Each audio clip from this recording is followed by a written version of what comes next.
let me introduce myself because we have some new people here today. So I'm Denise Schober, and yes, I haven't been in this store, but I for the past 30 years have traveled all over the U.S. and taught. So this is my first time teaching for Janice, and I really appreciate you inviting me to do this because she had no idea she was going in blind, and I said, I'll teach for you. And so we set up some classes and stuff, and I was excited what we could do. So I appreciate Janice doing this. I also appreciate all of you coming to support this store, because when you support this store, you're supporting local. And when I travel, everybody always asks me where I go to breakfast or any of that stuff. I always support the local shop. So I ate at the Old Mill Cafe downtown Old Town, and I ate at a little Greek restaurant that's a local Greek restaurant in Columbia, because Janice told me to stay in Columbia. So it's very much appreciated that you support your local small town businesses. Now, I live just north of Ann Arbor, Michigan, in a little town called Fenton. Yeah, very, very small. We have no red light in our downtown. It's a three-way stop. It's very, very small. But my husband grew up in Chicago, and when he met me, I liked the country. He lived in the city his entire life, and I moved into the country, and he's never looked back. We live on 5.5 acres and just absolutely love it. No horses, no cows, but I grew up on a farm, so I've had chickens, cows, pigs, no horses, cats, and dogs. Yep, so I did grow up on a farm. My grandparents raised me, and I'm very blessed to have special grandparents to raise me. But, and then my office is in Fenton, Missouri. So that's where Baby Lock is out of. It is a family-owned company out of Fenton, Missouri. And I love what I do every day. But what we're going to do today is we're going to talk about free motion quilting. There are 7 things you need to do with a machine. Doesn't matter what machine you're on, but there's going to be 7 things that I'm going to talk about.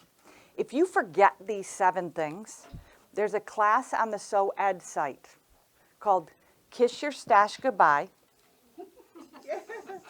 with me going like this, okay, or my doppelganger, and that has the document that goes along with this class. It's a very expensive class if you don't have Sew Ed. It's $5. But that's where the document is for this class, okay? Because people always ask. Because in this 2-hour period of time, you're going to get a lot of information. And some of you might be swimming when I get done. But I want you to know where to find it. Yes, ma'am? Tell the name again, I'm sorry. Kiss Your Stash Goodbye. And then it's called Thread for Quilters. But it goes into this first section that I'm going to go over with you here. So let's talk about what we're going to do to set up for free motion.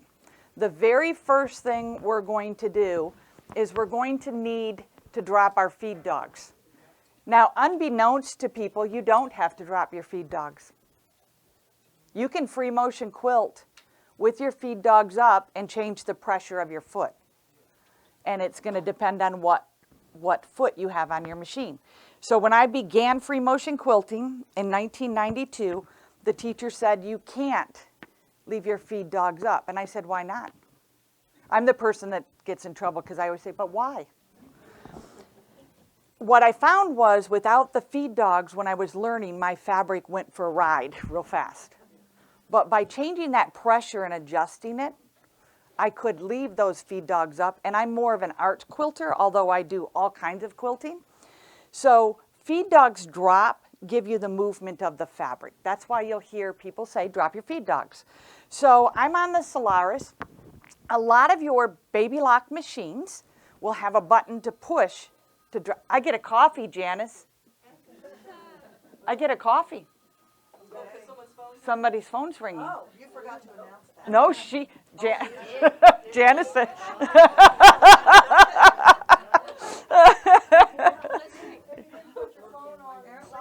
Yeah. There you go. Huh? How do you like your coffee? Expensive. That's the truth. So I'm blessed every day with what I get to do. My girlfriend called me and said, would you like to go on a cruise with me? So I asked my husband Les, I said, my friend Reva, she works for Quality Sewing, you know Reva, she said, would you like to go on a trip with me? I said, sure, where are we going? 18 days to Hawaii on a cruise. Hand sewing. I did, with Sue Spago. Yeah, I did. And wonderful. And my husband said, what are you getting for souvenir? Coffee? Yes. Kona coffee right now is $75 a pound. So yes, I like expensive coffee. Oh yeah, you have to. You have to if you go to Hawaii, you have to bring coffee back. But yes, I like expensive coffee. Okay, so we're going to drop our feed dogs. Now, depending on the machine you have, you might slide the accessory holder, and you can leave it right there for a minute. Don't you touch that camera. I got him trained. You might have a lever on your free arm, and I'll slide it off, and I'll show you where it might be, depending on the machine you have. You might have a knob that you turn to drop the feed dogs. It really depends on the machine. Yes, there are some machines out there that you can't drop the feed dogs.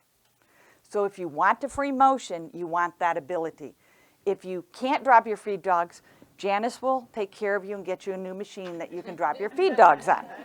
So I'm going to go to the sewing menu. And here I have one button. And if you listen, you'll hear things happen. So as we look at the screen, all of this stuff I can customize. And up here in the upper right, there's an icon here, and there's something that looks kind of like a telephone with a cord. Do you see it? Right here. And then just the left light switch. Thank you. Yep. So this one right here. Do you see that? Okay. So that, if you listened, it dropped my feed dogs. The feed dogs will stay down even when I click that back on until the hand wheel's done one full rotation. And that's on most machines. So we've dropped our feed dogs. That's number one. The next thing we're going to do, and I'm going to go over needles and thread and things in detail, but we're going to give you the 7 things first. We're going to select our stitch. So, unbeknownst to a lot of people, you can use any stitch on your sewing machine to free motion quilt. Now, I don't want any emails from you that say a buttonhole didn't work.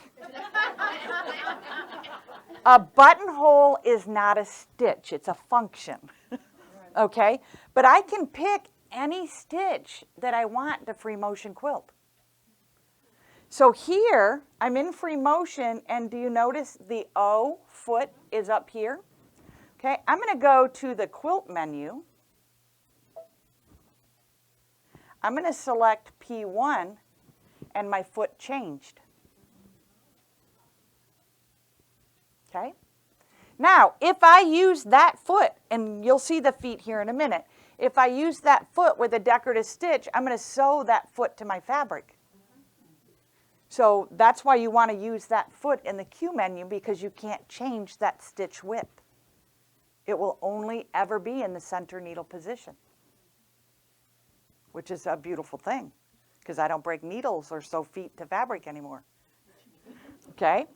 So if I go back to here, you'll notice, doesn't matter what I touch, and this foot comes with my machine. Now there it changed. Did you see that? So I couldn't free motion that there. And you watch as you do it. I wouldn't be able to free motion that stitch. But it changes as I do things to let me know what foot to put on the machine. There, that. Okay? So keep that in mind. So the next thing we're going to do is we're going to select our stitch. So I'm going to go back to the utility menu, and I'm going to select 104, which is center needle position. And notice the single dot at the top. That means it's going to lock that stitch in one spot for me. If I picked stitch number 103, it has 2 dots at the top, and it's going to do a reverse stitch. Okay, and I don't want all that excess bulk from that thread. It won't reverse, but it'll take big stitch, which will not be good. Okay, makes sense so far? So number 2 is we're going to select the stitch we want. Number 3, we're going to select the foot. Now, 3 feet come with most every baby lock that are free motion feet. An open toe, a closed toe, and an echo foot. And I'll put those up on the machine in just a minute and you'll be able to see those. Here, we would put whatever foot was there. It doesn't know if I purchased a foot that doesn't come with the machine. So it can't tell you, use this foot, because it doesn't know you purchased it. But there are other feet that you're going to find out that we can use. Now, the open toe foot is a spring foot. And I get migraines, so I don't use the spring foot a lot because it sends my brain into this dysfunctional ability. So I personally don't use the spring a lot. You'll find your favorite foot. I'll quilt with you with the spring foot today, but it's not my favorite because I don't want a migraine. But there's something about the spring in the foot that I can't do. And I'll show you different feet along the way. So we've got our foot. We're going to put our foot on the machine. I have them seated here. Then we're going to select our thread. Okay? Now the thread we're going to go over in detail. The question always comes up, do I have to have the same thread on the top as I do on the bottom? No. It's 2024. You can do whatever you want. Here's what I will tell you, a rule of thumb, a best practice is. You don't want a heavy weight in the bobbin and a light weight on top. They're like 2 brothers and sisters sitting beside each other in a station wagon in the back rumble seat. It's not good. You can do it, but it takes a lot of practice to get that to look good. So you always want a heavier weight on top if you're going to do different threads. And we'll go into the threads in detail. So we're going to thread our machine. We're going to wind a bobbin. We're going to wind the bobbin at a slow speed. Painfully slow speed. Here's why. It doesn't matter whether I wind this bobbin up here fast with a cotton, or fast with a polyester, or fast with a nylon thread. You stretch that thread. And when you stretch that thread, when you wind your bobbins fast, what happens is it relaxes. And then if you left that bobbin on your bobbin winder overnight, it won't come off the bobbin winder because the thread has swollen and caused the whole of the bobbin to be a different size and you can't get it off. Who in this room, and there's somebody in here, has done that and you can't get your bobbin off the bobbin winder? Thank you for your honesty. The rest of them are lying. No. But it happens. It happens because we wound too fast. It'll also happen on some bobbins, not necessarily the Baby Lock branded ones, but I've had it happen with other machines where the whole top of the bobbin will pop off. Oh, see? Some of you have had that happen. That's why. Okay? So what I want you to get in the habit of doing is if you are one that likes the same color on top as in the bobbin, buy 2 spools of thread and keep one on the bobbin winder and one to stitch with. Or wind 10 bobbins. You know, just wind them slow. The slower you wind them, the better it is. Because think about this. If I wind my bobbins fast and I go to stitch, believe it or not, you're going to get puckered stitches. You're going to get things that look like they're trying to gather on the back because you're taking that bobbin thread off of the bobbin and it's trying to relax, which draws in those. Anybody ever seen that? Yeah. That's the reason why. Yep. Okay, so we're going to wind a bobbin slow and methodical.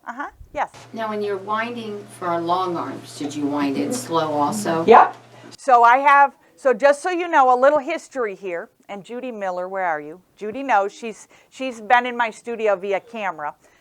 So I free motion quilt on a long arm on a frame, a long arm on a tabletop, and my home machine. So I free motion quilt on all of those. And on the long arm, if it is the Baby Lock long arm bobbin winder, we say to put that between 3 and 5. And it's going to depend on the tension you have on that thread, what what number on that, and then you'll never have to change it. Yep. Anybody else? Uh-huh. You said to have, buy 2 threads, Buy 2 spools of thread. and you said one on the bobbin. Sure, just leave it on your bobbin winder, so when you need to wind a bobbin, you just wind. Yep. 2 motors on my machine, so I can wind while I'm sewing. Yep. Does pre-winded bobbins have the same problem? So the question is, do pre-wound bobbins have the same problem? No, but sometimes pre-wound bobbins, you have to take a yard off of them because of them compacting it, almost like gluing it so it stays on there so they don't have a party when they're shipped. So you might have to take a yard off. So I go like this. Okay, there's my yard. Yep. Yep. Okay, so we're going to change our thread, and I'm going to do all of this in front of you, and then we'll go over it again, and then if you miss something, you'll get it. So what number are we on? That's okay. We're going to keep going. That's okay. So the antenna, the mass of the thread here, okay, has to be all the way up. Don't put this and have it part way down. It won't feed properly. Okay? So if you're using the secondary spool holder that's up here, you're going to put it across the top. Unless it's metallic, it will go in this little piece here. And then it will thread. If you're using a secondary spool holder that sits on the table, would you get me one of those? Do you know what I'm talking about? Look at, see, Vanna, she's gone to get me one. If you're using a secondary spool holder that sits on the table, where you put that is very important. I'm going to show you why. She's going to grab us one. Uh-huh. When you run the thread through that little secondary. When I thread my machine and go through here, Right. If you're keeping the second spool of thread on to fill the bobbins with, you still have to unthread your machine, don't you? I only unthread from there when I wind my bobbin. Okay. Does everybody see what she's saying? This is actually made for the bobbin winding, but if you do it up here, it helps to manage that thread. So if I have a spool of thread up here for my bobbin winder, I don't have it fully threaded when I'm quilting. I only thread it when I'm winding my bobbin. This is you can have that one. I don't want that one. That one is okay. That's an inexpensive one, but it doesn't have weight. Doesn't have weight. Okay? So this one has weight. I don't want it running away. I don't want it bobbling. Yeah, you all have been there. Okay. So you can put it at the end of the day wherever you want, but I'm going to give you best practices. Okay? You need it away from your hand wheel. Because when you get it caught on the hand wheel, it has to go have a spa day, and you're not sewing. Okay? So we always suggest towards the front of the machine and to the right so that it's almost going straight into the machine. If you put it back here, you're putting a bend on the thread. Okay? So you're always better towards the front of the machine, and it can be away from the hand wheel and then over. Should you thread the thread through the bobbin area? You can thread it through there also, yep, but you don't have to. Okay. Yep, I saw a hand. No? Okay. Yes, I thought I saw a hand.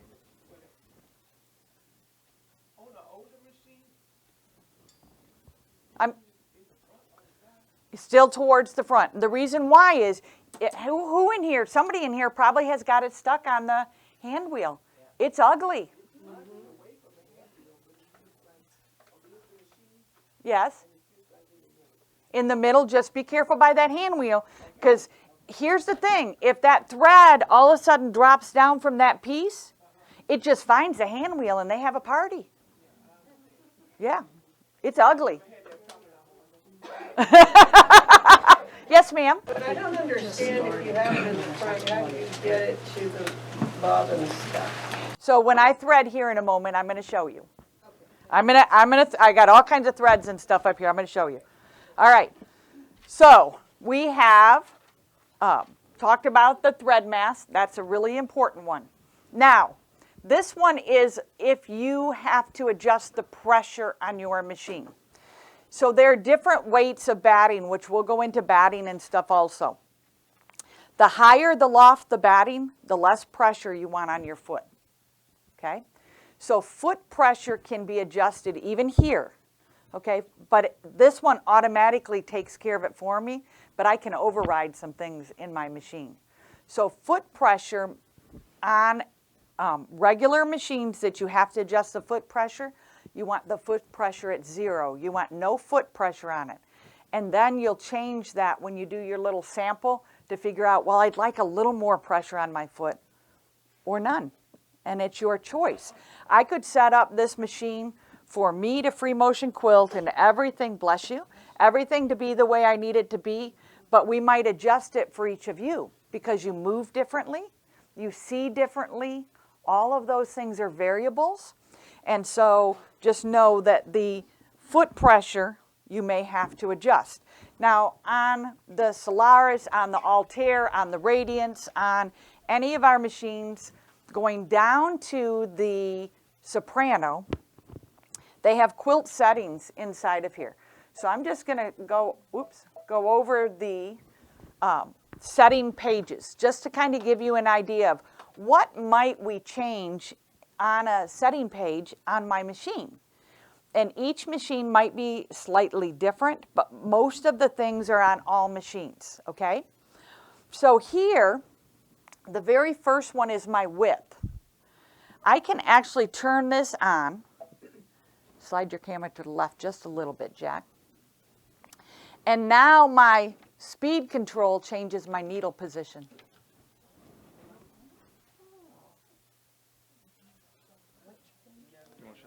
Yep, let's look again. Okay, right now, see this looks like my speed control. Okay, it's off. So my speed control here is literally a speed control. Slows me down and speeds me up, okay? But if I turn it on, it changes my needle position. That's for fine tuning. Oh, see, you learned something. Look at that. So that's one I like to show because most people don't know that. Here's the pressure foot height. So it's automatically at 10. You might have a dial on the side of your machine. It's usually on the left side. You might have something on the top, like a serger has foot pressure on the top. It's going to depend on the machine where that is. And if we need to show you, I do fly out tonight, but I'm not in a hurry when I leave. So I'll still be here after class. I'll probably have lunch with you and things. So any of those questions, I can help you. We can go to the machines. The sales staff is great here. They can help you with that too. But the foot pressure. Now, I'm going to turn on the automatic fabric sensor system. It's going to detect the weight to put down on that foot when it drops it down. And mine's on all the time. I never shut it off. We're going to go to page 2. And here, pivot height, I don't need to change any of that. But if I was doing my digital dual feed, I can also change the pressure of that. So if I was using that with a higher loft batting, I can change that. And I'm going to turn on my automatic presser foot down and my trim. So the foot's going to come down automatically for me when I need it to. Okay? So as you see, there's a lot inside of this. Reinforced priority, I want it on. So whatever the stitch tells me I want that stitch to do, if it's a tack in one spot, I want it to do that. Doesn't matter if I push, go over this way, Jack. Doesn't matter which one of these I push, it will always do what that stitch is made to do. So even though I push the reverse reinforcement, it'll still just do a tack. So I leave that on all the time. Then languages, I'm going to keep it in English, although I do speak hablo español, but not in sewing, 4 years of it. All right? All of this.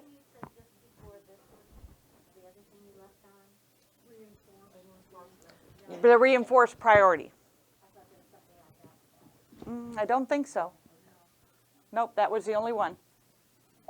Okay, and then here, I'm going to turn this off later, when I quilt. And that's the bobbin sensor. Okay, so we're going to go back to that and turn that off in a little bit. Oh, you're going to see why. You're all going, why? Why would she ever shut? Oh, wait till you see. Okay, so we've got that. I'm good. I don't want my screensaver on. I've already shut those off. We're good. So we're going to leave that, and now we're good. Could you turn the lights up for me, please?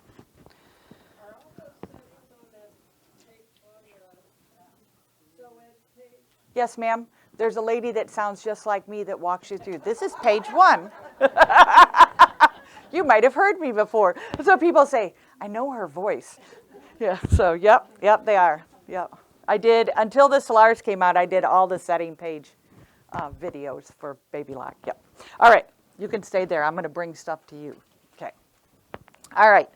So one last thing you need is an extension table. Okay? Now, why an extension table? If you don't have one, you're going to puppy dog quilt. Your hands are going to go over your arm, but this gives you a larger surface. Now, if you don't have an extension table, a cabinet will work. Okay? But you need the surface big to do your quilting. So this particular extension table will hold your knee lift. These come out. They're leveling, so I can change them depending on what table I'm on, and then it will slide onto the machine, okay? So I'm going to come around to you, Jack.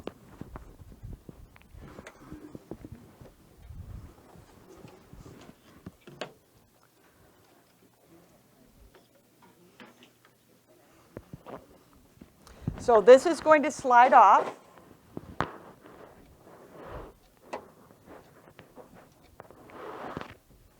And this is going to slide on. Now, if I said there are also clear Lexan extension tables, does everybody know what I mean when I say that? Because if not, I have one in my Superman closet. Okay, no? Okay, let me grab one.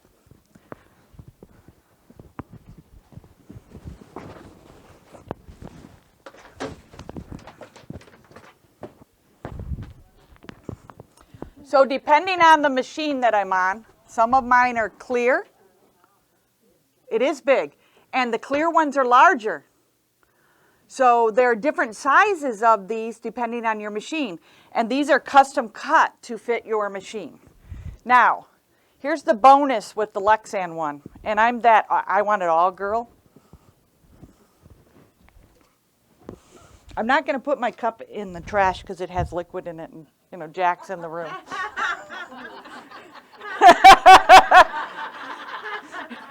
I'm not done drinking it yet either. The clear Lexan ones, I have one of these lights. It's a USB light, okay? It plugs into my machine. And what I can do is turn my clear Lexan one into a light table. So when I paper piece or applique, this is like huge for me. I love these lights. You put it right underneath the Lexan table. Jack, can you get that open for me? We'll get Jack to open that up for me. They're not the easiest when you first get them out. So it's literally, let's throw everything on the floor. A strip, okay? And then this piece, and I actually have one under here on one of my machines also. On my sit-down long arm, I added lights to it with this. Yep. This, it's just called Light Stick. Yeah. Stay plugged in or is it in charge? So it will stay plugged in. See that USB port there? Yeah.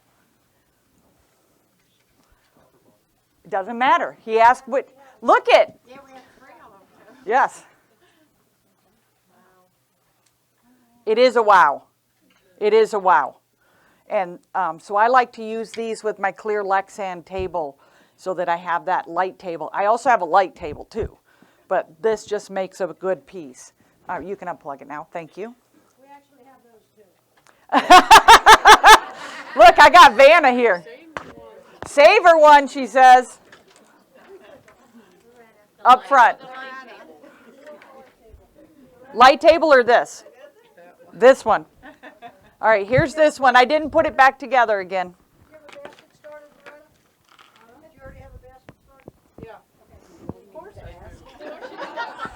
She has a grocery cart. It's almost full. Yeah, there you go. Well, we can get you another one. Don't worry about that. Okay, so that extension table makes it nice.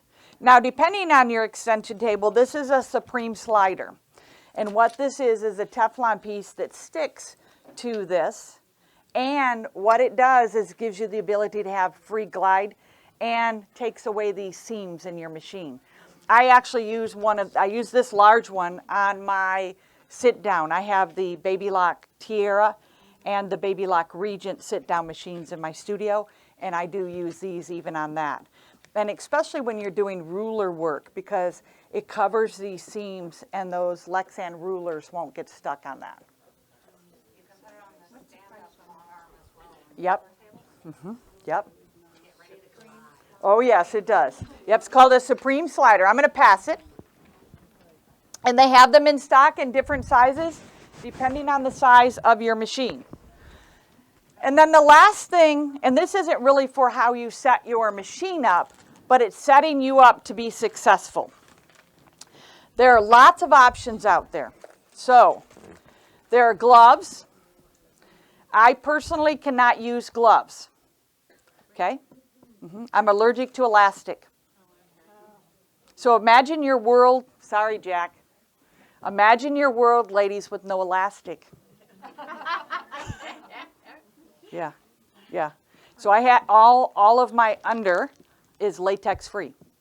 Elastic has latex in it, and I'm a level 4. Yeah, it's not good. It's not good. So I can't use these. This one is one I really like, but it has an elastic piece. So I covered that elastic piece because it's a contact allergy. I can use this, or the pieces that we use for our masks, those you could change that out for this. This is nice because your hand is fully open and you can thread and do different things. But these are probably my favorite. And these are foam pads. You'll see me use them today, and they help you to move the fabric very easily. So you want something with your hands. And what you're going to see me do is it's a gentle touch. Some of you are going to push down too hard, and you don't want to do that. It's gentle. If you were in a class with me where we were sitting down doing this, I would tell you to start out with one finger on it, because you will be able to move fabric with one finger. Okay, so things to think about. So there are different types of gloves and things to use. Now, that's going over that stuff. We're going to go into batting, thread, and needles next. Now, batting is an important piece that people don't always have a good understanding of or haven't been taught. And if you have the Pro Stitcher in the inspirational guide, all of this information is in there also. So this is kind of the quilt recipe. You have to be set up for success in order to do free motion. So the first half hour or so, I'm setting you up for success. You know, some of us get machines. So when I bought my first embroidery machine in 1992, I didn't know about stabilizer. Coffee filters did not work. Okay, I didn't know about the right thread. I didn't know about any of that stuff. So now, in 2024, we're more in the education where we want you to be successful, and we give you that information. But this little booklet here, there or here, Jack, what is that good? That's good? Okay. That little booklet will go over batting. And here's the thing you need to know about batting. Before you even can select your batting, believe it or not, you have to know how you're going to quilt your quilt, because the batting's going to tell you. So who in here has ever read and I know Judy's going to raise her hand, has ever read the batting package? Okay, after today, you all will. Because you can't have a good success rate without reading this batting package. Okay, so this batting package, let's set it there, Jack, for you. This batting package says it's 100% cotton. If you're a purist, you might want the cotton. I'm not a purist. I'm far from being a purist. And a purist is all natural. I am not all natural, although this is my hair color. Okay, so it says 100% cotton. It says beautiful, soft, warm batting. Okay, anybody go to Arizona? Would you want warm batting in Arizona? No, so you want a cool batting, which is bamboo or silk. They're the coolest battings, bamboo and silk. And the other one, which some of you will be shocked with, is wool. Wool is cool also. Yes. Think about it. Our military uniforms were made from wool. So wool has a lot of great properties to it. If you don't like wool, it's in a quilt. Don't worry about it. It's not going to touch you. But it's actually very, very soft. Okay? Not the wool batting is not itchy. Not at all. Yes, it is washable. Yes, ma'am. Wool batting is washable. So I live just south of Frankenmuth, Michigan, which is an old German town. It's a beautiful town if you've never been there. And for many years, I did a retreat there, many years. And I would give them a tour of the batting factory there, okay? The batting factory, they do alpaca, llama, wool, all right? And what they do, oh no, here she's bringing reinforcements. What they do is they actually shrink it with humidity. So the humidity in that room is always 97%. I mean, you walk in there. So it's made, and you read the package, it will tell you, maybe machine washed and dried. Yeah, and I'm sorry? It does have a warm element to it, but it's cooler than it is warm because it's airy. It's not like, yeah, yeah. It does have a balance. Yes. So, washing a wool batting quilt? Mm-hmm. I said read the package. Did I not? Yes. And if you don't have the package any longer? Well, you're on your own. Because who in here is going to read their packages from now on? Yeah. Quilter's dream. I always say price quilt because it had wool batting and she washed it and all of that wool came out through all of the thing. Yep, that's why they're in class to learn. Yeah. But Quilter's Dream wool on the package says it may be machine washed. But I'm not done telling you the instructions. I'm not done telling you the instructions. Okay? So it says this is the highest grade U.S. cotton carded. What that means is they went like a dog and they brushed it. And they've gotten the byproducts out of it, like the little branches and the seeds and the stuff from the cotton. That's what carded stands for, okay? It also says it's cross-lap, needle punched for strength. So how they layer it creates a strength. This says it has no scrim. Do not be afraid of scrim. It is not 2000, it's not 90s, it's 2024, and scrim has changed in the industry. It used to be that scrim was a hard layer on one side of the batting. Scrim is a binder or a glue that holds the pieces together. What scrim does is allows you to quilt farther apart. Okay, so it's not a bad thing. I knew that I was probably going to answer what your question was. Yeah, but some people, again, a purist might not want scrim, but it's not a bad thing. If you buy a 80-20 batting, the 20% polyester is scrim. The polyester to hold it together. Doesn't use that word, but it's a binder. It's something that helps hold it together so you can quilt farther apart. Okay? The next one says maybe hand and machine stitched for smooth glide, and it does. The quilter's dream is all I use at home. Okay, it's all I use at home. Now I'll give a little thing about that in just a moment. That's all I use at home for my quilts. Okay. Now here we can't see it underneath there. Let's see if I can get it out. Finished quilt may be gently machine washed and dried on low heat. It's also reading the instructions of what type of wash you're putting it in. So I moved 11 years ago. I'm on the road. So in 2019, I did 43 trips in 50 weeks. That's how much I travel. Yep, it's not for everybody. I love it. Somebody cooks for me every day. Somebody cleans my room. Okay, somebody sends my husband a check. You know, and I get to see the world. It is a wow. It is a wow. So he called me and he said, I think we should wash the quilt, but I'm really afraid. And it's a king-size quilt. And I said, nah, don't be afraid. Grab 5 color catchers. It was a new quilt that I had made for our bed. I said, grab 5 color catchers. They go in the wash when you wash it to extract the dye that's lingering in the water. I said, grab 5 of those. Grab the quilt soap. We only use quilt soap. It's very specific. I don't know if they carry it here. Quilt soap. I'll tell Janice to get some. They have a liquid. It is a liquid. They have that, something like that. Yeah, okay, we'll get somebody. Staff to the classroom, please.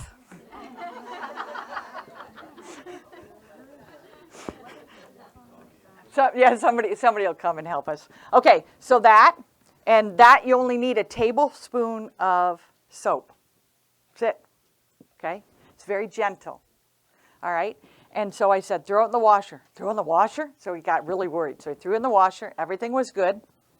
He pulled it out. He called me. Do you have quilt soap, Judy? Do you guys carry quilt soap? It's in a little bottle. She's gonna check. Thank you. So then he said, well, do I put it in the dryer? I said, yes, on a low heat. And he did it in a gentle cycle in the washer. And then I said, and make sure all the dryer balls are in there because they run away. So we use the felted dryer balls that we also get in Frankenmuth at a little store there where they're made locally. And so he threw it in there and he pulled it out and he was in awe. So it's also she does have it. These are my favorite. These are the little sample. The onlyest one I have. The onlyest one, but they can order it. You better write it down. Yes, yep. So it's how we care. It's reading those instructions. And reading those instructions is the most important. Yes, there are wool battings out there you can't wash. But they're usually not the quilter's dream. The quilter's dream you can wash. It says right on it. Yep. Now, what a lot of people do is if they like a look of raised and where you really see that quilting, they will do a wool on top of a cotton. And that's going to give you that raised quilted look of what you're going to get. Yes, ma'am? What about microwave items? We're not there yet. You're fine. You're just fine. Does the wool on top of the cotton make it extra heavy? So yes, it does. So my husband wanted a thunder quilt. You know what a thunder quilt is? Yeah. So a little story, and not to make anybody sad, but a little story. My husband has lost both of his children. Okay, so I came to visit Janice in April, and our daughter had just passed away, his daughter. So he's lost both of his children. So he likes to cuddle with things when he thinks about them. Okay, one died from pancreatic cancer, the other died from a pulmonary embolism. Yep, and so neither are suffering anymore, and they're in a good place, which we're fine with. But, you know, sometimes he drives an RV, and he goes with his guy friends with their cars and stuff, and he said, they make a thunder coat for a dog when they are in a storm. He said, do they make thunder things for people? He had heard about them. And I said, what are you looking for? And so he told me So I made him his RV quilt with a cotton and a wool. And I will tell you, he would not trade that. It's like one of these things where you just get in it and you just want to sleep and be cuddled and, you know, be loved. And his quilt loves him. You know, that's the beauty of a quilt, is that it's a gift of love, you know. So yes, it makes it heavier, but it gives a beautiful look in the quilting. Absolute beautiful look in the quilting. Yep. Mm-hmm. Cotton on the bottom and wool on top. Now, yep. And if you don't want to use wool, you can use a polyester, and it will do the same. Mm-hmm. Yep. Okay, so we're going to go over to here. This is something you must read. This is why you have to know how you're going to quilt it before you pick your batting. Stitching may be up to 8 inches apart. Stitch as closely as needed, and your quilt will remain soft, and it's actually, the verbiage is soft, and it has a drape to it. Okay? Now, do any of you watch the Love of Quilting with Sarah Gallegos? So if you ever hear her say, this was quilted by Denise, that's me. I quilt 90% of Sarah's quilts. Okay? Yep, yep. And I've been on her show. Yep, she's a very good friend of mine. She lives just 4 miles from me in Fenton, Michigan. Yep. But she, because of their sponsor, uses Warm and Natural. If I over quilt those, it will become cardboardy.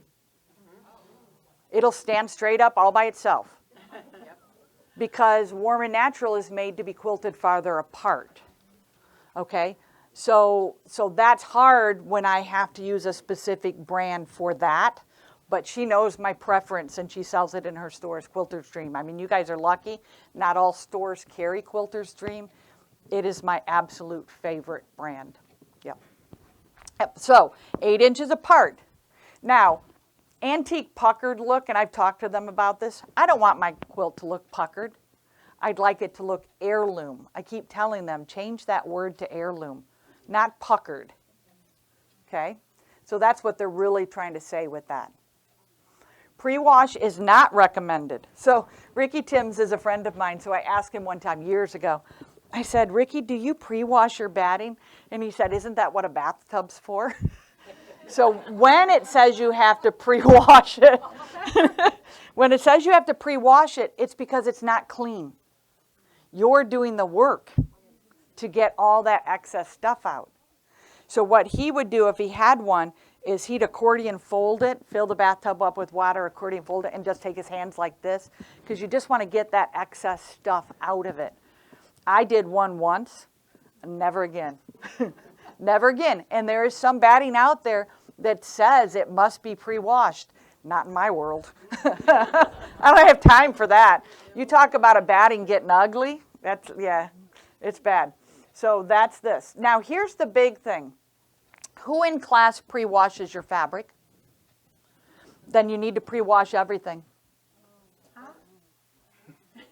If you're quilting, think about what I'm saying. If you pre-wash your fabric, you got to pre-wash everything. And let me know when you figure out how to pre-wash your cotton thread. Because it's going to shrink. You've pre-washed your fabric. You've got to use a batting that doesn't shrink then. And then you've got to use a thread that doesn't shrink. So you've got to use a polyester thread because you've changed the shrink rate. You love me? Thank you. It's 2024. It is not necessary. It is not necessary.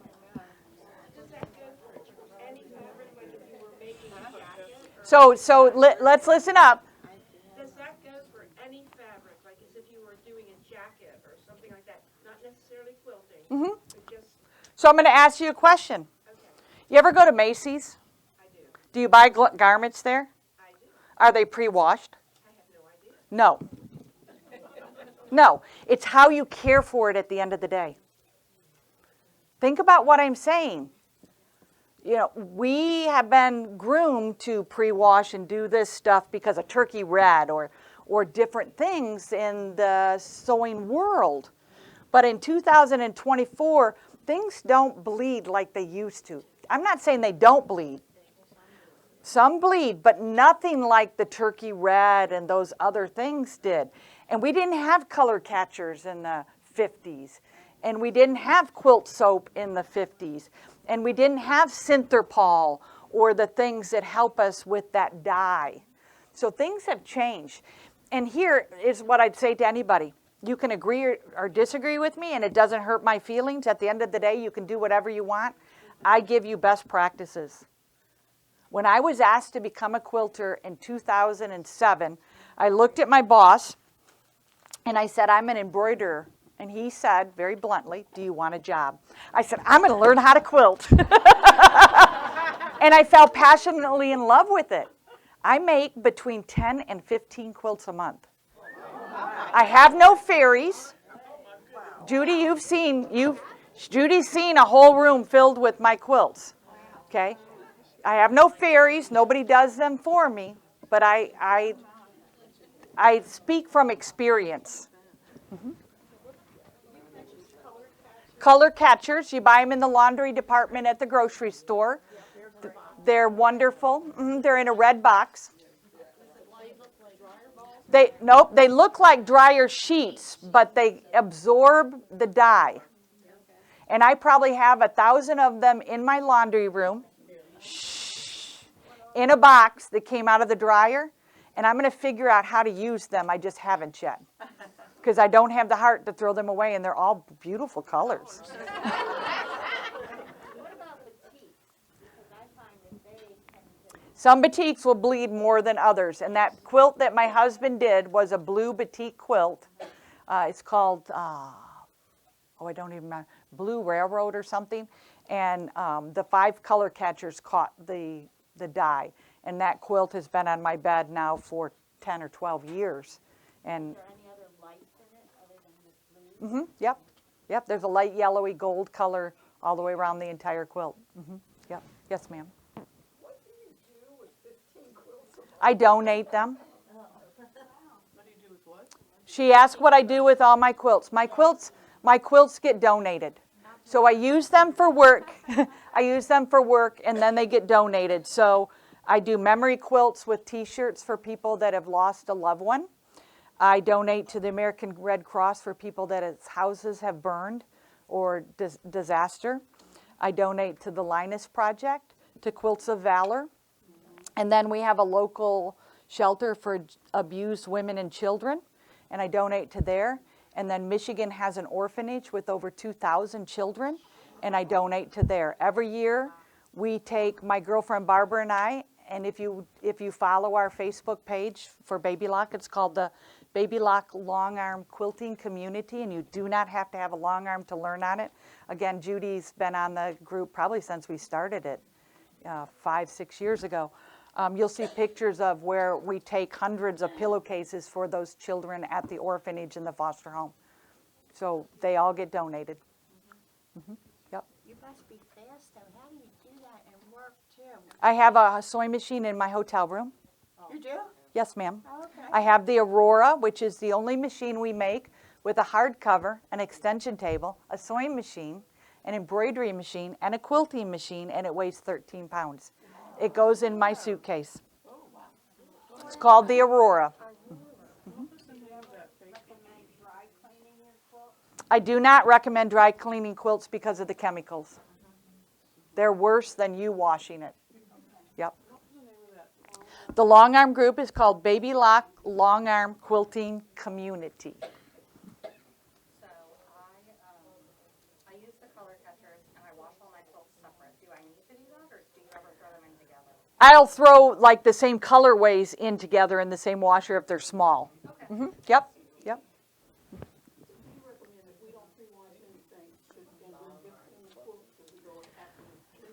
So on that Facebook group, we have a tag that tells people how to care for those quilts. So every quilt I give has a care tag that goes on it. And I actually give one of these with every quilt. Because once I give it, I have to let it go. But if I can help them to know how to care for it, it's also much easier. So these are the best, because then if they want more, they have the information to get it, and it goes through that. But it's a little hang tag, like a gift tag, that gives all the care instructions. Yes, ma'am? If you have a stash, some of that, Oh, I have a stash. Not if. some of that material could be older, so therefore. You don't use it? Oh, wow, I just don't have time. Okay, yeah, some of it could be older. Yeah, and if it's older, then you would pre-wash. Not me. You would. I don't have time. Pre-washing takes a lot of time. You got to serge those edges. You got to throw it in the washer. You got to dry it. You got to press it. You got to get the best press out, because now you've creased all of that. I don't have time. I got to make 15 quilts a month. I don't have a washer and dryer in my hotel room. You're absolutely right. Yeah, yeah. Not necessarily, because I still have a top load that's an agitating washer. But I have a delicate cycle. How do you get a king size quilt in? It goes in it. The older washers will fit a king size quilt. That's why I will cry when that washer goes out. Yeah. Because they tell you the tank will not work in a front-loading washing machine. I put it on a delicate cycle. Yep, yep. Are you learning? Shall we take a break and come back for more, and I'll get set up? All right, now come back on the hour. All righty, I'm going to finish up batting. So there's a couple more batting pieces that I hadn't talked about. This is Battleizer by Hoop Sisters. If you would like to make a placemat, a table runner that has substance to it, that holds up when it's washed, this is what I would use, because it has substance to it. Okay, it's called Battleizer. If you're making something that goes in the microwave, there are very specific battings for microwaves, like if you're doing tortilla holders or baked potato bags or soup bowls that you put in. You must use things that are in there, or you're going to become a pyromaniac. So and I'm going to guesstimate probably 97, 98, my girlfriend came over, and we were making broomstick skirts, which are ones you tie and you twist. And then we put them in the microwave to set those. Well, didn't think about it. We were sewing in the sewing room in the lower level. And my husband comes and says, the microwave's in the snow pile out in the yard because somebody was going to burn the house down. Well, we had used batik fabric. Do not use batik fabric for anything you're going to put in the microwave because of the wax in it. It will catch fire. Yep, it will be ugly. And ugly is not good. But this is what you want to use for the microwave. Huh?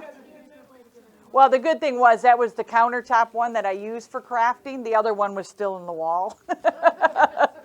And then this is Insulbright. This is a batting if you're going to, like I have a Friendsgiving on the Saturday after Thanksgiving. We call it any misfits in the neighborhood or friends can come over for the day. But we do a potluck. And on my table, I have a table that sits 14 people. Not all the time. It only sits 6. But I put all the leaves in and it sits 14. I made a table runner like this that goes down the center of the table for all the hot things. So this is really nice for mitts. Okay, so if you saw that apron that comes with the mitts, this is what you would put in the mitts because it actually deflects the heat so you don't burn your hands. So those are some other battings.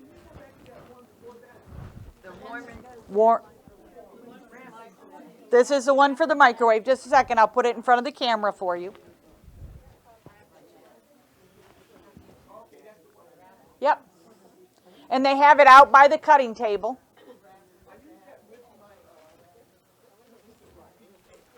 Yeah, you could use it with that. That would be fine, but it's not necessary. Yeah. Yes. No, it keeps the heat from going on my table and damaging my table. All right, so that was batting. We're going to talk about needles and threads quickly, and then I'm going to quilt. Are you ready? Needles. Okay, you want, and I'll bring them up to you. I thought I had them up here, but they're up. Thank you. They're up here. Okay. How many of you piece? Piece is putting that quilt top together. What needle do you use for piecing?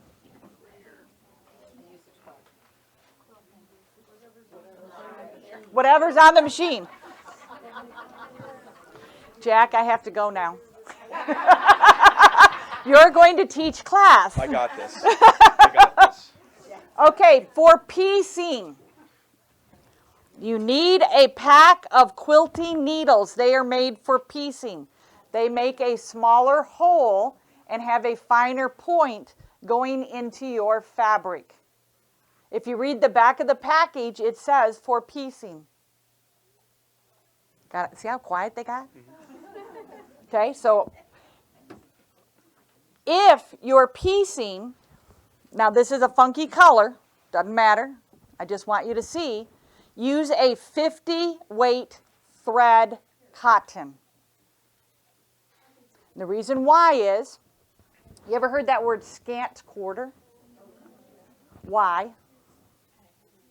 So that it's quarter when you open it up. So it's a quarter when I open it up. Well, when you do the seam so that it'll not. Okay, so it's a quarter when I open it up. When you fold it over, it lays flatter because of the thinner thread. Okay, so here's the 1/4 inch thing that I'm going to tell you.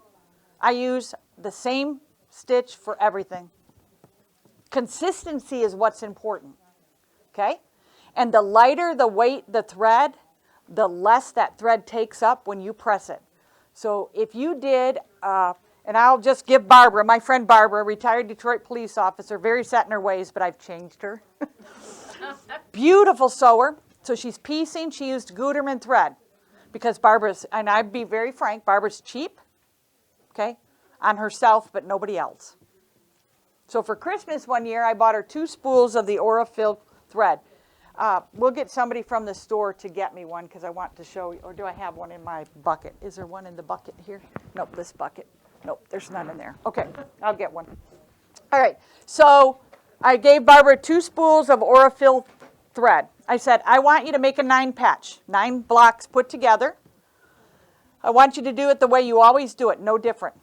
And then here's how I want you to do it. 50 weight thread, top, bobbin, the Aurifil that I gave her. And I said, and now make that and set the seam allowance the same. And I proved to her that with the right weight of thread, good pressing, best press or flattener, some starch alternative, not starch because we don't want bugs and animals in our sewing room. Then what will happen is she did her 9 patch and it was perfect. It's all about that weight of thread. Too heavy of a thread will take up too much space. 50 weight will go into what you're doing. Okay? Cotton. Because polyester is going to stretch. You know. So we have 7511 needles with a 50 weight thread to piece. Your needle size is based on the thread weight. Okay? It's also based, the size is on the thread weight, the type is on what are you doing. So we're piecing with 50 weight. Okay? 7511. 7511. Okay, now, it's a quilting. It's in a pink package. Did you take my needles, Jack? Oh, you put them over there. You know, you got to watch them. Okay. Now here,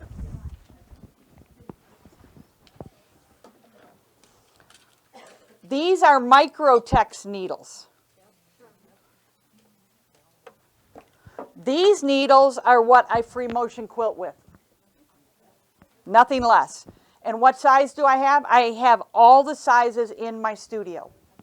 The reason why is, if I'm going to free motion quilt with an 80 weight, I need a 60 needle. It's very fine. The higher the number, the lighter the weight, the thread.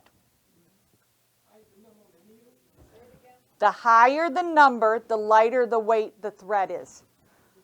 So the lightest thread weight you'll put in your machine is 100.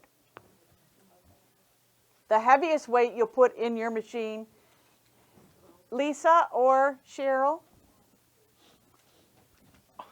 They didn't hear me. We'll get them. I just want to get an Aurifil spool. It's right here, 60. I put it right there with the thread. That's your needle. Okay, then that 50 weight, I'm going to use a 70-10 of a Microtex. A 40 weight, I'm going to use an 80-12. And a 12 weight,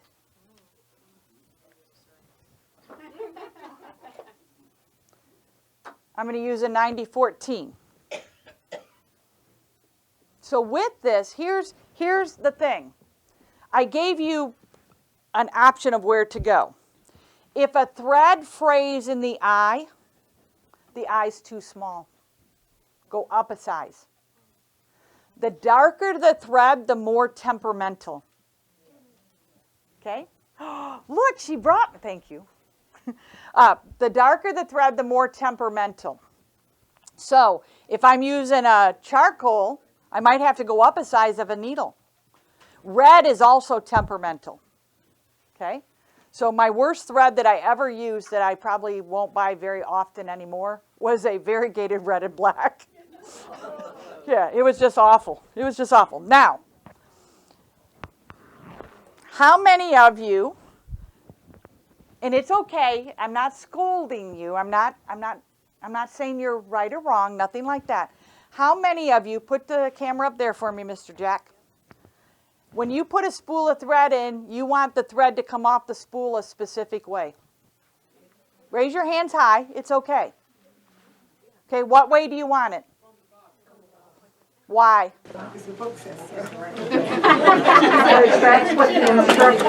So some machines tell you that. This one comes off the top. I'm getting there.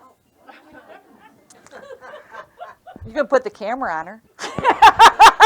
She's right though. If you didn't know it, the end comes off the spool and can go on the other side. This is how you manage the thread tail also.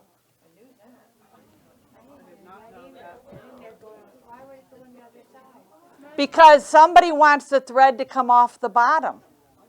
That's how you started, is from the bottom. Not me. I just put it on this machine. Whatever way it goes, it goes. But if it's sealed tight, Huh? Go ahead. it's sealed tight, well, I had trouble, I had a batch of Aurifil thread, that orange base was rough. Oh, So when you can spin it. sewing, it was catching, so I just took it off. Yep, you can take it off and it can be like this.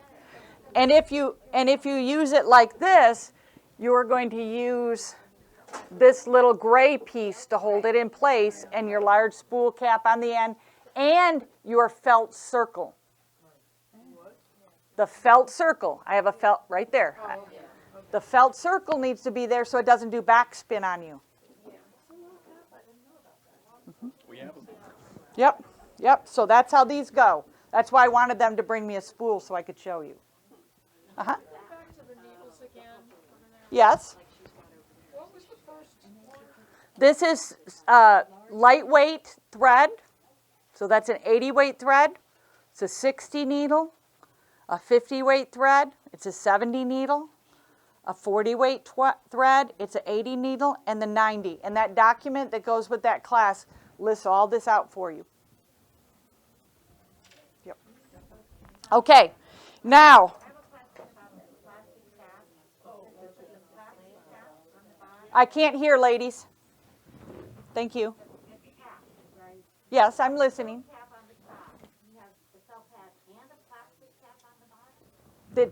The baby lock machines come with the spool cap on the back side, yes. So there's a spool cap here. It's attached to the machine. Oh, okay. And then I have the felt. And right, but you should have one there. Yeah, that's why most machines come with 2 or 3 of the spool caps. Now, if I'm going to do a monofilament, I pray first. I only use a polyester monofilament, not a nylon, because you'd never press your pantyhose. Okay? Best class I ever took in school. I'm a graduate from the School of the Art Institute in Chicago. And the best class I ever took was how will the environment affect fibers? Okay? So these, when I was in college, we only had nylon. They disintegrated. They disintegrated. Polyester will hold up. Polyester will not damage your cotton fabrics. That's a faux pas. So if somebody tells you you can't use polyester threads on cotton, it's not really that true.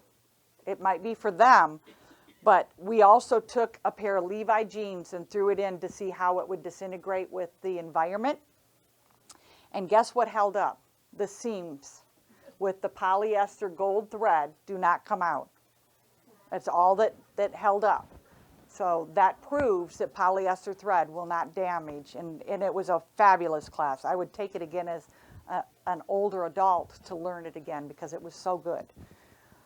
So as you think about this, the higher the number of the thread, the lighter weight the thread.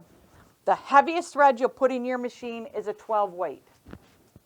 Sulky has 12 weight and 30 weight, and they're color coded. So the new colors are different, but you want to read your spools of thread or the rack that you pulled that thread from. Because all of this stuff, this recipe that I'm giving you, will make or break what you're doing. Then you're going to make some quilt sandwiches. Oh, while I'm doing this, I'm going to pass this. Some of you keep asking about this jacket. Janice has ordered the patterns. There's the sheet, if you want one. Size 4 to 30. That was quilted with rulers on the sit-down machine. I'm going to give her the information about the buttons also. All right. Yes. Yep. She didn't ask for it. I'm just doing it. Okay. Now here, I have my standard foot on. Free motion feet come with ankles attached to them. Some clip on, but the 3 that came with the machine have the ankles attached to them. So the first thing I have to do is remove my whole ankle and the foot. And I do not take the foot off of my ankle because I won't lose it. As soon as you take the foot off the ankle, something disappears. So I leave these just like this to be able to do this. Okay? I've got the Echo foot here, and it has the adapter because this is a dual shank machine. The adapter is on here, which makes it a high shank foot. Out of the box, it's a low shank foot. Okay? So now when I look at where it attaches to the machine, this is also a high shank foot. So the height of the foot is determined by where that screw is on the ankle. Make sense? This is the spring foot. So when the needle is down, the foot is up. And opposite, when the foot is up, oh, I did that one already. When the needle is up, the foot is down. So this is one that springs. We're going to start with this one. So I'm going to place it on the machine and hand tighten it to start. And then I keep one of these attached to this so that when I'm doing stuff like this, it's always attached to me or I know where it's at, because a screwdriver, you usually can't find them when you need to. So this is always attached to me so I can get to it. So now I'm there. I'm going to go back to my machine and select. Somebody's played with the stitch width here. Let's change that back. Hold on. Because this is not in center needle position. Do you see what I see? Yeah. So somebody has moved this. So it's, oh, you know what? We changed that. Let's go back here and shut that off. Now I'll be okay. All right. So I'm going to change my stitch length to a 2. Does it matter what my stitch length is? No, because I'm in control of that. But I know for how I move and stuff, I want it at a 2. There's a couple more things I hadn't told you about yet. I'm going to take my speed control and I'm going to put it in the medium range. Okay, I have no stitch regulator here. Hallelujah Radiance. It has a stitch regulator. Okay, here I'm going to use what is called the speed regulation. So I'm setting the speed at medium. My foot control will now be an on-off switch. Or I can unplug my foot control and use my start-stop button. So either way, but if you're learning, what's going to happen is here's your foot on the gas pedal, you do this, and you're inadvertently changing your stitch length when you do that. So you have to remember that the foot control is a start-stop. Sorry, Jack, you ready? Okay? If you can't get in the habit of that, put the foot control between your knees. Because when you let go, you're done doing Kegel exercises. But think about it. If you're doing this, you're changing that stitch length. You're moving, and it's just a habit. We're used to going up and down with our foot. But when you free motion quilt, you want speed regulation. You want the ability for the machine to do that work. Okay? Well, they always used to say, put your foot to the floor. And yeah, that's using it as a start-stop button. Whoever said that, I heard it. But yes, the pink one. So you still do that? Yeah, that makes it a start-stop. Okay. But when you change that pressure on the foot, it's no longer start-stop. Okay. On-off switch. Think of it as an on-off switch. So I'm threading my machine.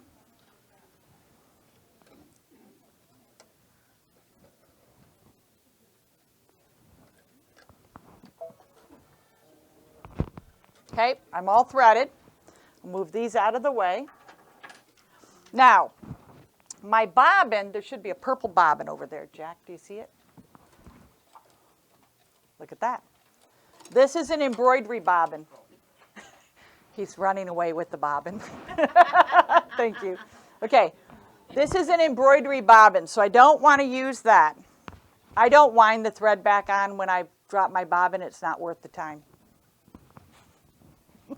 Okay, so I'm going to put this in here, and I'm going to go through the tension, and I'm going to put it about 11 o'clock. Everybody with me? This is the only time you'll see me pull that loop out of my needle. That loop has a purpose. For those of you that pull that thread and take that loop out of the needle, you're not letting the machine do its job.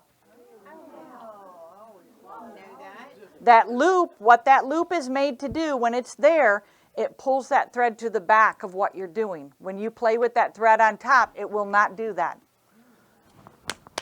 Stop the madness.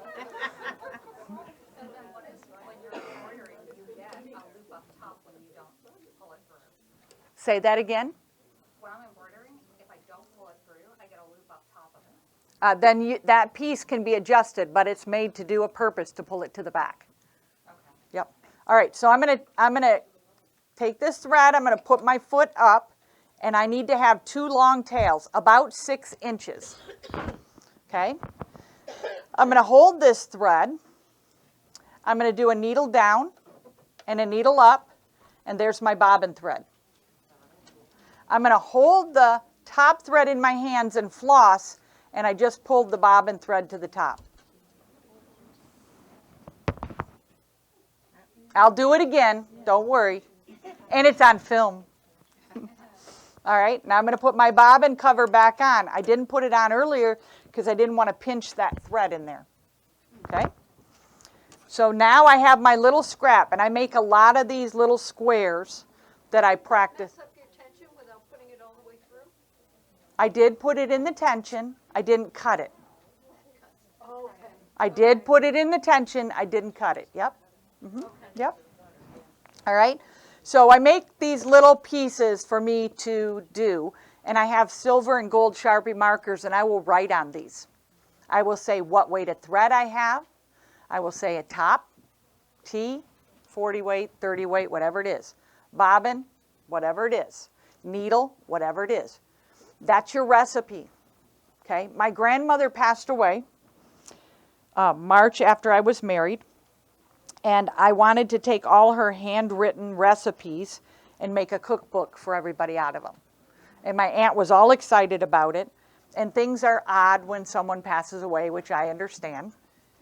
25 years later, I was called to say, you can come get photographs of all Grandma's recipes, but they can't leave the house. So I took a printer, a computer, a full computer, because back then when this happened, there were no laptops like we have now. Did all that. And I kept finding this recipe, and it said, awful bad, don't make it. Okay? I said the same thing. Why did she keep it? And I left it in, I did put it in the book, because the last recipe in her little tin said, Mary Ellen Hopkins, which was her best friend, and she didn't have the heart to tell her that it was awful. She just would, at the church social, she would just take the recipe and bring it home and put it in the holder. But you want to know the good, the bad, and the ugly. I have a little basket that all these go in, and I go through them, and some of them I'll bind and put a grommet in them, and I hang them. So the good ones I know, how to set it up. Okay, so now I'm going to do that needle down and back up again. My bobbin thread is hooked to that top thread. I'm going to show you two different ways. I can move this, pull this up, and there's my bobbin. Everybody see that? Okay, but I don't do it that way because I want to keep right where I'm at. So I'm going to do a needle down and a needle up, and I'm going to hold the thread in both hands and floss under the foot, which pulls my bobbin thread up, and I'm exactly where I was, and I don't need to move my fabric. Floss the foot. I do it on my long arm, I do it on my home machine.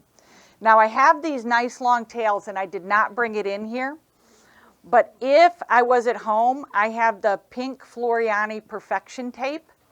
Fabulous, it's reusable tape. I would hold this with that tape, okay? And then I'll put on whatever you're going to use to quilt with. I'll put this on. I'm in my free motion mode. I do not have my foot control plugged in. I'm at medium speed, and I'm going to practice quilting. I don't start out fast because I need the machine ramp up speed to get to where it's going.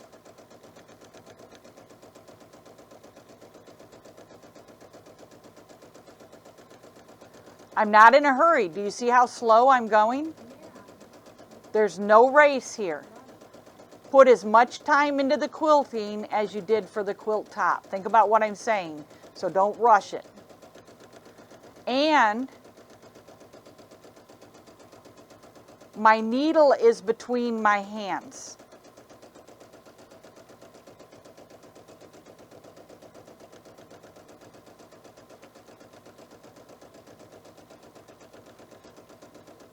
And I'm not twisting my fabric. I'm not doing this. So watch, my fabric is staying parallel to the table. There's no twist and shout with this. And I can reach up and touch this with my hand. Now, at this point, I've got enough stitched. I'll turn this, and I'll go to my needles. And I like the side threading needles the best. They are more expensive, but there's a reason that they're more expensive. They're the best. All right, so I'm going to grab one of these out and show you how this works.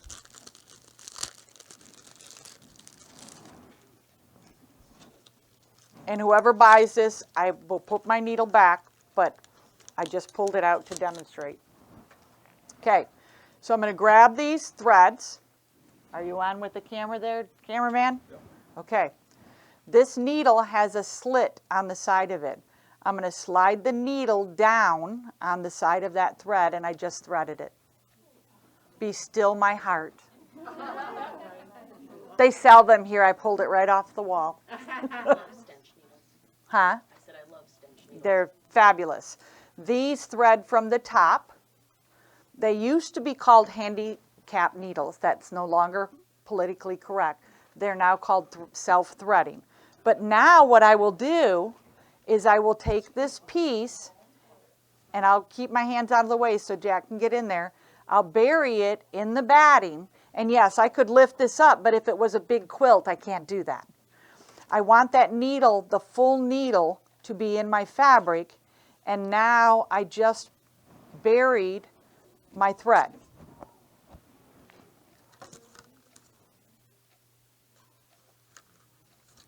Okay. Then I'll take, and I use the Kai scissors. They're my favorite. And I trim that. And now when I quilt over that, that will be secure.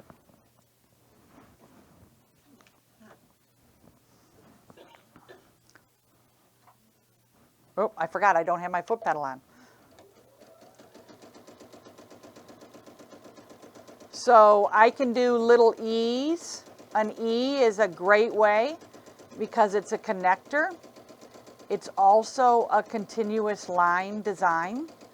So what I would tell any of you that want to learn how to free motion quilt and perfect it, get a spiral bound sketch pad, 8.5 by 11 or around that size. Get a fine line Sharpie marker and start drawing. Now I'm your cursive writing teacher. The pen cannot leave the paper because the needle cannot leave the fabric.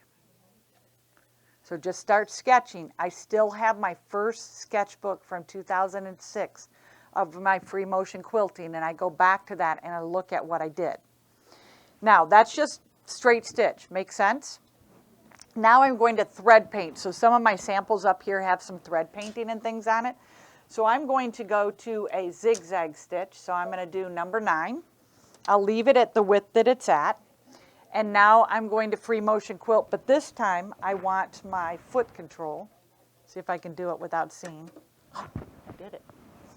All right, so now I'm going to use my foot control, and the reason why is I want to be able to stop quicker. Using my thumb here, I can't stop as quick as I can with my foot control.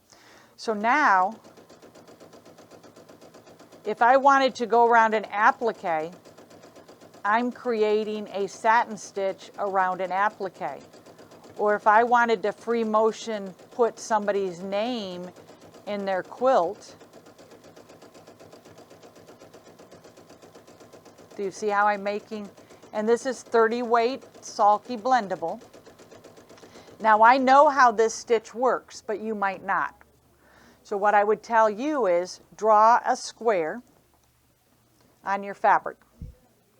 And what you're going to do is you're going to go like this, and I can go fast or slow. And when I go to the right, it's going to look different than what it does going forward and backward. But that would be a great applique to make something that I need that texture with. But you're not going to know how this works until you play with that. And then in the middle of this square, you could write what number stitch you use. Because if I go to this stitch, it's going to look different.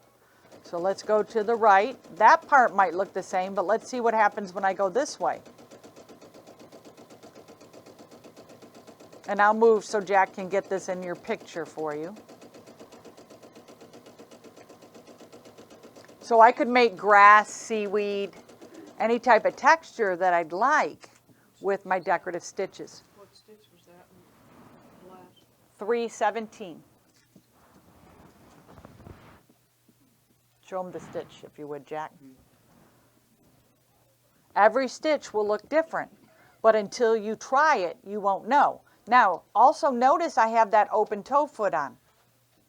That's going to make a difference, too, of my stitch to be able to see it. Now, I showed you how to pull the thread up at the beginning. If I were to say anything is hard in free motion, it's pulling the thread up at the end, okay? So stick with me. I'll do it more than once. I'm going to do a needle up and my foot up. That open my tensions. I'm going to move away 6 inches. I'm not paying attention in that these aren't under fabric, because they would be under fabric. Okay, so I moved away. I know that this on my hand is 7 inches. So I know if I move that distance, I'm at least 6 inches, and I need at least 6 inches, okay? I'm going to hold the top thread. I'm going to go back to that same hole where I was at, holding that top thread, and I'm going to do a needle down and a needle up. And when I pull this, there's my bobbin thread. By moving 6 inches, I created a tail on top and a tail on the bobbin. Now, when I cut this, so I'm going to cut it right at the fold, one thread will remain with the needle, one thread's going to disappear. See it going away? That's the bobbin, and the other two will stay on top. Those are the two that will get buried. If I tie these in a square knot on the top of my fabric, they will pop into the fabric and bury themselves with that cinch needle.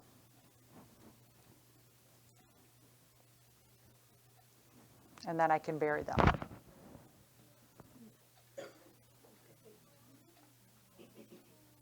What do you think? Okay. Now I'm going to change the foot. You can ask questions while I'm changing the foot. I lost my bottle of water, Jack. Oh, thank you. That's it. No label is me.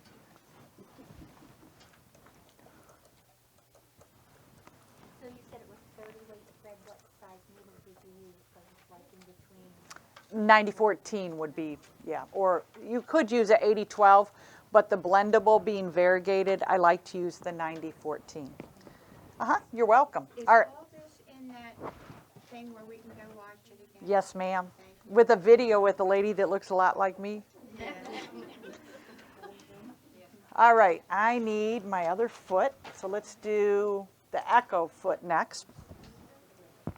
So this is the echo foot. And this one's a little different because the adapters on it, I have to take the screw all the way out. Breathe. Yeah, you can. There's only one hole, and it's on this. Yeah, so now I'm going to slide it up underneath the ankle and use my extra lift to lift it up. And it's now on there. Then I'm going to take the screw and put it in that hole, and it'll drop right in place. This is the echo foot. If you do edge-to-edge quilting, if you quilt off your fabric, and what I mean by that is your batting and your back should be the same size, a minimum 3 inches larger than your quilt top. When I demo, they're usually about the same size, but the reason for that is so you can quilt off the fabric. So I'm going to quilt off the fabric here and show you how this foot protects you. I'm just going to cut these threads because you saw what I did, make them a little shorter. All right, so I don't get them caught. All right, so we're going to do a needle up, down again. Ready? Needle down, needle up, move away, and pull the bobbin thread up. 30 weight on top, 40 weight in the bobbin right now. Okay, so now, and I do like my needle to stop in the down position. So now I'm going to stitch, but I'll just go back to my straight stitch.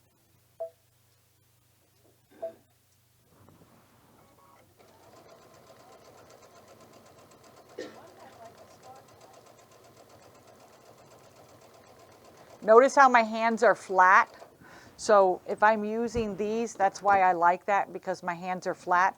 But because I'm so close to this edge, this one I can't use, it won't move. Okay? But what I do want you to see is, watch this. There's no pressure on these. Do you see how I can move it? It's a very gentle. But some of us want to push really hard. But watch when I go off the fabric. And you want to stitch off the fabric so that it holds it together all the way to the binding. Now, if you have a paper and a pen in front of you, please draw a heart on your paper.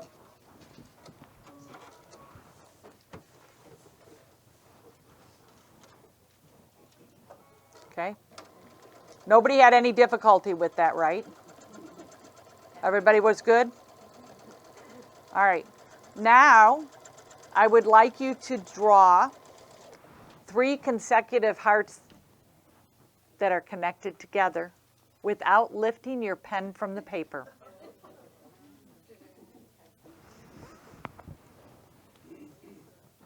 All right? So a clover is 3 hearts connected together.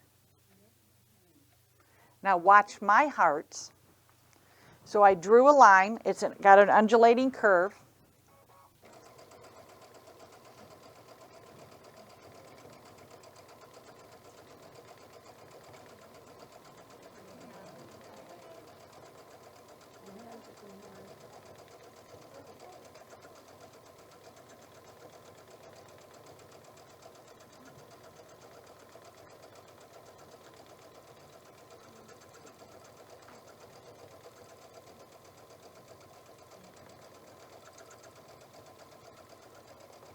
Just so you know, I see there's a list of Tamarack jacket people. We already ordered them, so if you want one, do a special order and you'll get it on the first go round. Oh, there you go. What do you think? Also, just so you know, that thing that I gave away that I said this can't be the right price, it wasn't.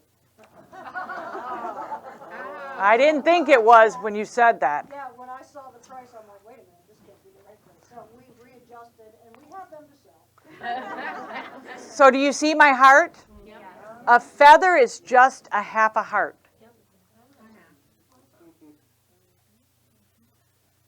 The more voluptuous you make that curve of the heart, the more it will look like a feather. So if your heart is flat, practice voluptuous. Jack. So I'll do it again, and I'm not pulling my threads up because I showed. That's right. That's right. That was worse. So I'm gonna go a little faster, probably the speed that I normally go. But my hands are still moving slow. Do you see that? So you're going to find that speed that works well for you.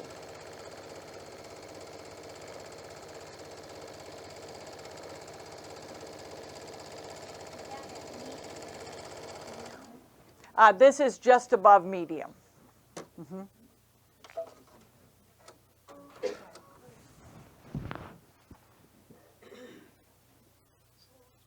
So here's the big thing with free motion.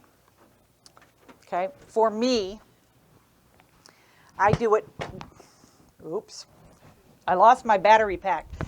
I do it with music. Okay, so you have to find your rhythm. So you don't know, but I'm humming because I play music. Music is what's on when I free motion quilt. You have to get that rhythm. So some of you might do classical music, okay? Things like that. There's nothing wrong with that. Like my husband knows I'm really free motion quilting when he hears the rock and roll going on.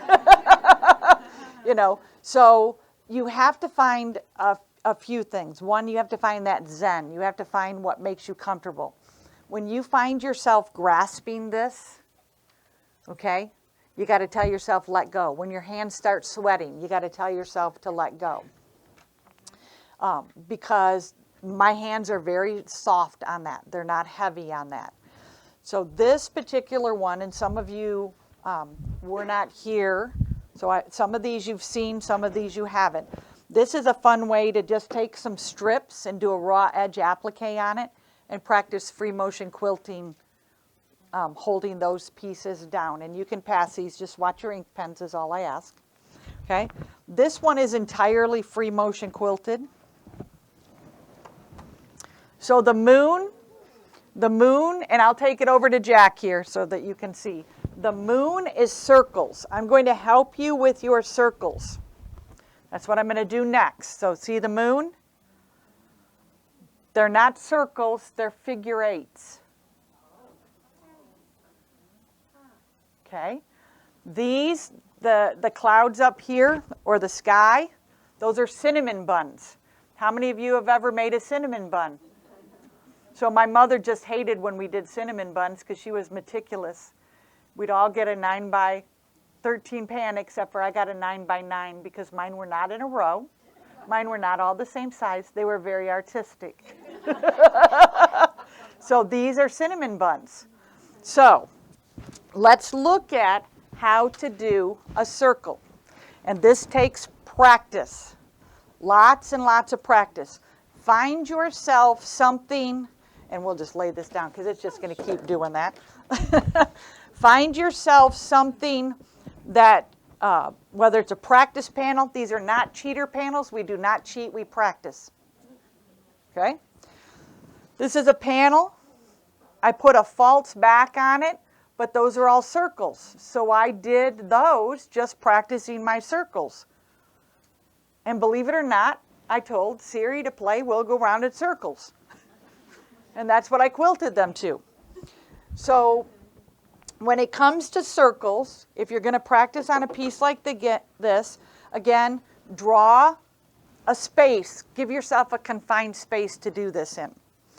Now, to do the circles, I'm going to change my foot because with the circles, I want the best visibility that I can get. So it's going to be a different foot. Oh, I don't want to take that one off. I forgot this one's the ankle on it. Hold on. I was taking the shaft piece off and I don't want to do that. There we go. I'm going to use this foot, which is perfect for micro quilting. So Judy, once you do your raw edge piece, go back in and use that foot that you have there to do the fine pieces that you want to do.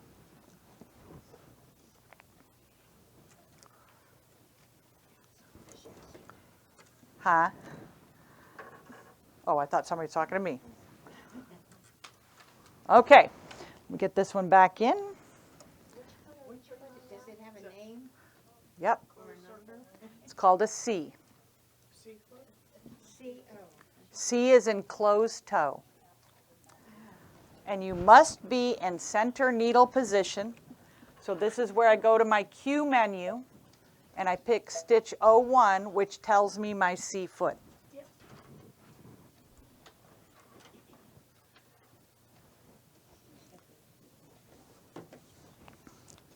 All right, ready?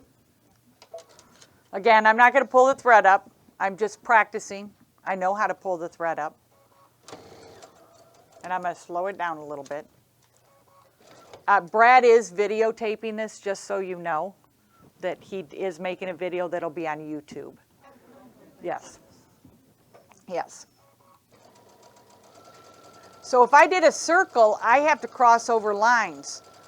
But if I do this, I can go back and make my circle or my pebbles any way I want.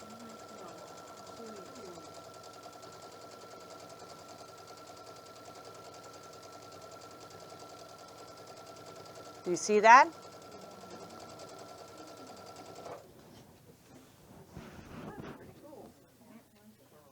Now, if you like precision, okay, if you're wound tight,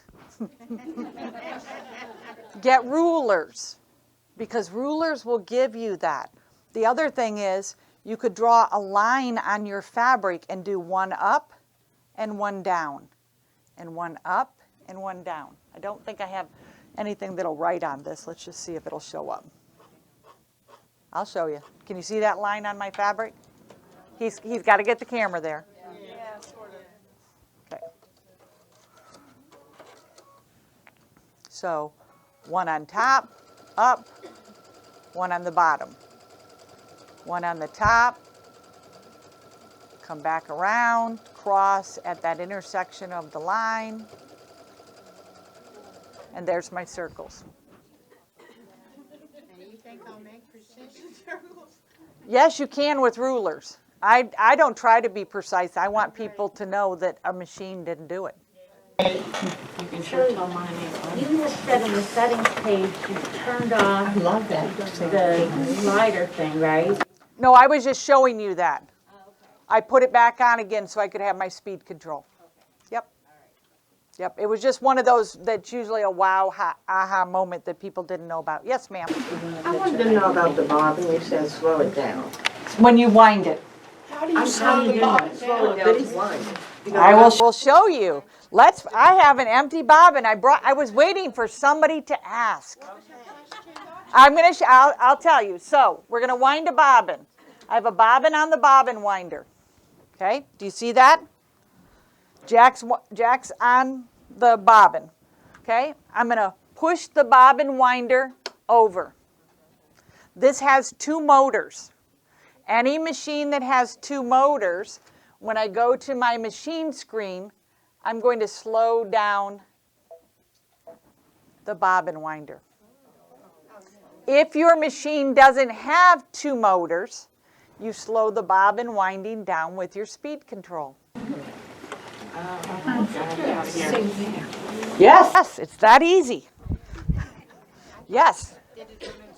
Yes, so I'll show you a few more things that I have up here.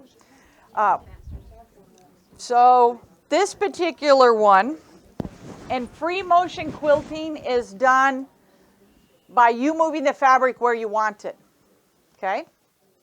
Now, some of you will have to go see this, and if Janice was up here, and I didn't say this, I'd be in trouble. She has a used one and a new one. I haven't told you yet. But I'm supposed to tell you, she has a used one that needs to be adopted and a new one. This was free motion quilted with the sashiko.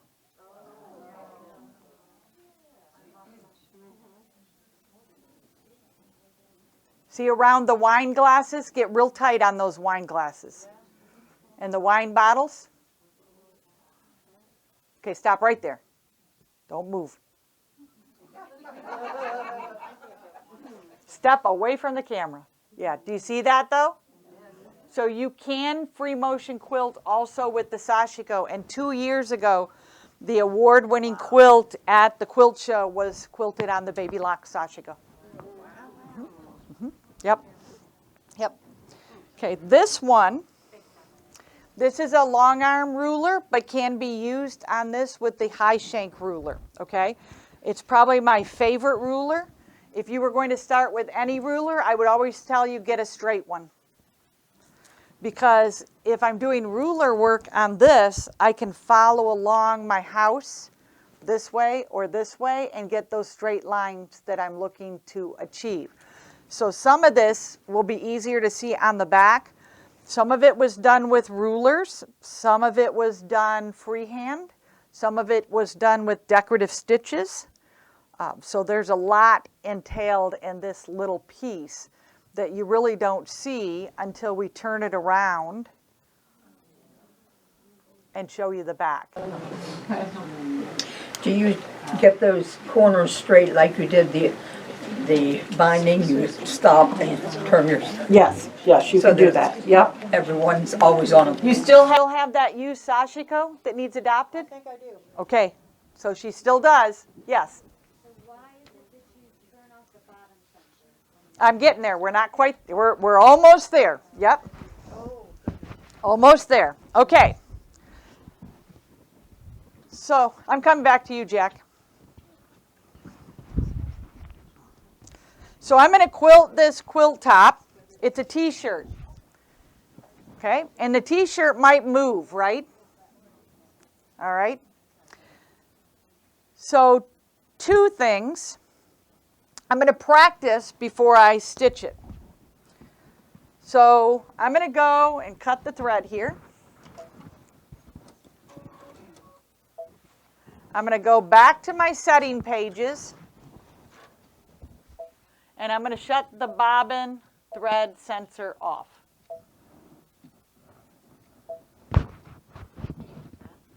Depends on your machine, but most of the time it's on page 4. Okay. I'm going to take the thread out of the top of my machine.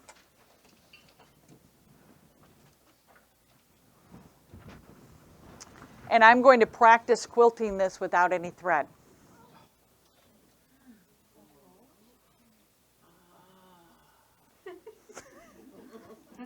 Okay, Okay, so now I practice quilting this without any thread. And guess what? Oh, let me make sure I'm on the right stitch. I am. So I'm going to practice quilting this without any thread. So that's my first practice. My second practice, I'm going to practice it with water-soluble thread.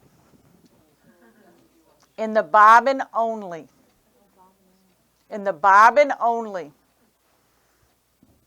And then I'm going to mist it with my iron or spritzer bottle, and the top thread will just go away. Then I'm going to quilt it the third time, turn my sensor back on, and be good to go. So that's a way to practice. You can also practice on like Swedish tracing paper, things like that. People will do it like in my class that I teach, we do it on regular notebook paper, but you'll throw the needle away when you're done. They did that I helped do that when they were teaching my son in home ec to quilt. They Yep. did it with a piece of lined notebook paper and just the needle. So the children's class that I used to teach, I actually drew out a sewing machine that was a dot to dot, and they followed the numbers. They drove to the next number to learn how to do it. Yep. So it is, oh, look at that. Am I on time? I'm a little, well, I always save room for questions. But the other thing is people asked about my jackets and how I do these jackets. So yes, I did purchase this jacket. We'll get, yep, and then I embellished it. Free motion quilting, IQ designer. There's no embroidery except for the IQ designer. The rest was done freehand. Yarn couching. Depending on the jacket, this one it has lycra in it, so it's a stretch denim jacket. So you need some stability. So if you need stability, you want the dissolve away mesh. There are a couple. This is the self-adhesive. So all I have to do is put this on the inside of the jacket where I'm going to free motion quilt it, and when it's washed the first time, it's gone. Okay, so that one. The other ones that are good when you want something to go away are the tear away. But the problem with tear away on a jacket like this, it will get real stiff. All that tear away doesn't leave. I want it to be flexible. I want it to look like me in the back, not a billboard. Okay, so that's where that dissolve away mesh, but it's a sticky back. So it's a self-adhesive. And if you didn't know it, green is tear away. What color's water? Wash away. So they're colorized by what type they are. Cutaway is the purpley color, I believe, off the top of my head. Yep. Okay, questions? When you, the first thing you did,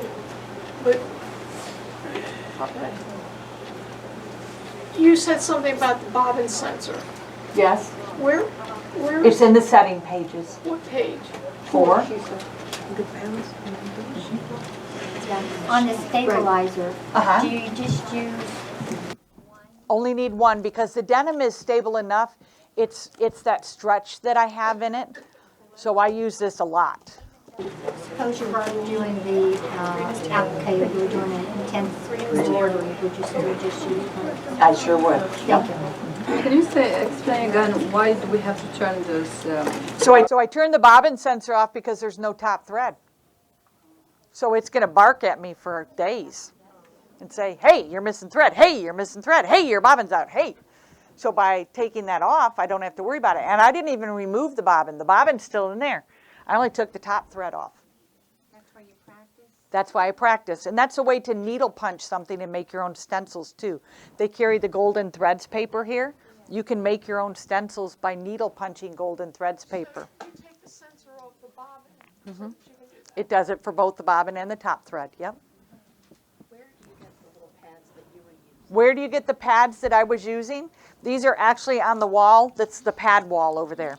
Right as you're going into the fabric room by the fat quarters. Past the long arms. They're on the left on a spinner rack. Yes? You know how the corner of the sewing machines have the magnet where you can put the pins at the top? Yeah. Do they all? So the corner of the sewing machine where you can put the pins on the top. Magnetic. I'm listening. I'm waiting for the question. Are all baby locks like that? No, ma'am. When did it start? I'd have to look that up. Yeah, not sure. Not sure. What was your question? Some of our machines have a little magnet in the upper right-hand corner to put pins in. So I use a suction cup magnet on my machine to hold my pins. Yeah, it won't hurt your machine. The washable thread, wash-away thread always goes in the bobbin. And then you just have nothing underneath. Then when you, Practicing the second time. so I have a thread on top and a wash-away in the bobbin, and it'll go away when we wash. Yes, ma'am? Well, it's not that I don't like the spring one. I don't like migraines. Well, I used the spring one this morning, so I do use it. It's just not my favorite. So my favorite is the C for the closed toe, but that's only center needle position.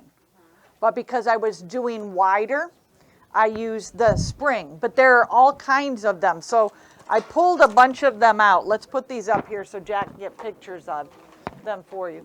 There are all kinds of different ones available. You're just going to find your favorite. So this particular set comes with all the ones I showed and a ruler foot. That's called the free motion combo foot. That works with machines that are B, D, and G. Then the rest of these are spring ones. So we have open toe, and then we have the clear. Yeah, so my favorite is the C. I use that most all the time. Tell people to make sure they know if their machine is a high shank or a low shank. Yep, so we did that yesterday. If you weren't in my foot class, the foot book is up at the register, and we can help you to figure out which foot letter and which shank your machine uses. Yep. Can you talk about the quilting leather? Oh, I didn't bring it up here. Yes, it's a fabulous foot, the roller foot. Let's see if I can get somebody from the... Yep. Would someone please bring me the roller foot for leather? Attention, students. Huh? Oh, we have one. Never mind. We got one. Yes. I just want it back. We can do that. This is fabulous to free motion quilt with. And the reason why, you can run any direction you want. This is from the industrial machines for sewing leather. So when I was in college, there's one school in the United States that teaches shoemaking class, and it's only on Saturdays. So for 4 years, I went to school every Saturday to learn how to make shoes. And this is the foot that we used because the way you can maneuver it around things is like no other. It's absolutely phenomenal. When we brought this out, I was having a party. Yes, yes. Just for leather? No, for free motion, it's for free motion also, but it was made originally for leather. What I bought it for was the other day, the fellow who was here took thread, and for all the world, it looked like the thread was couched in a zigzag, tiny. I mean, they had narrowed a zigzag stitch down so it looked like a straight stitch on the screen on the machine, but when he sewed with it, it actually caught the thread back and forth in places, and it gave it a lovely finish. And for doing raw edge quilting, Like the little flowers I sent around. Mm-hmm. it's got a beautiful... It's a beautiful foot. Yep. You put your feed dogs down? Yes, ma'am. Mm-hmm. Yep. All right, Janice is in here. Did anybody learn anything?